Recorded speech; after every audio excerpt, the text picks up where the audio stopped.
நீ வைக்க வேண்டிய அவர் வைத்திருக்கிற இடத்தை எதுன்னு கண்டுபிடிச்சு இருந்தன்னா நீ தப்புன, இல்லைன்னா நீ தப்பவே முடியாது என்று ஆணித்தரமாக உனக்கு சொல்லிக் கொடு சொல்லுகிறார்.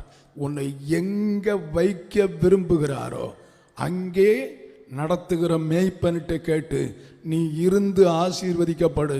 சாபத்தை வாழ்க்கையிலே குவித்து கொள்ளாதே.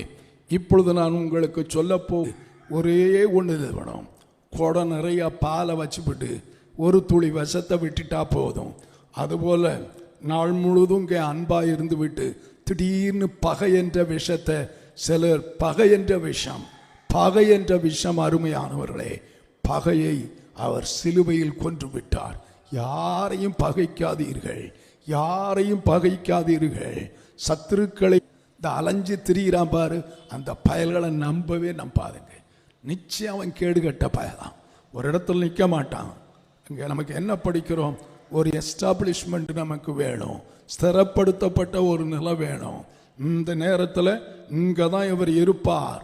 பொறுப்பை கொடுத்து செய்யும் பாக்கியம் அடியனுக்கு கர்த்தர் கொடுத்த பொறுப்புகளை அன்று முதல் இன்று வரல ஒரு நபர் இருந்தாலும் நான் ஜெபம் நடத்துவேன். நல்ல நினைவுல இல்லாத ஆவி நீ மாத்திரம் சிலரை அழிக்க சொல்லுவாரு, அங்க இங்க அலைகிறான் பாரு, அவனோடு நீ தொடர்பே வைக்காத. வச்சிட்டன்னா தேவனால் அனுப்பப்பட்ட பொல்லாத ஆவி வரும்.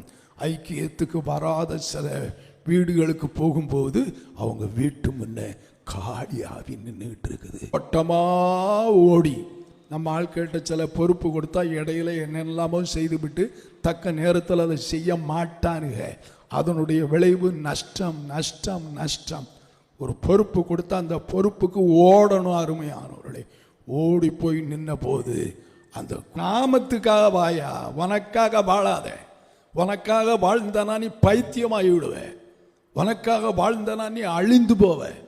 அவருடைய நாமத்திற்காக வருகிறவர்கள் தான் இனி தப்ப போகிறார்கள். உன் விருப்பத்துக்கு ஓடுறதும் சாடுறதும் இருக்கக்கூடாது. சரியா ஒப்பு கொடு. உனக்கு எதிராக எழும்பு ஆயுதம் வாய்க்காதே போகும்.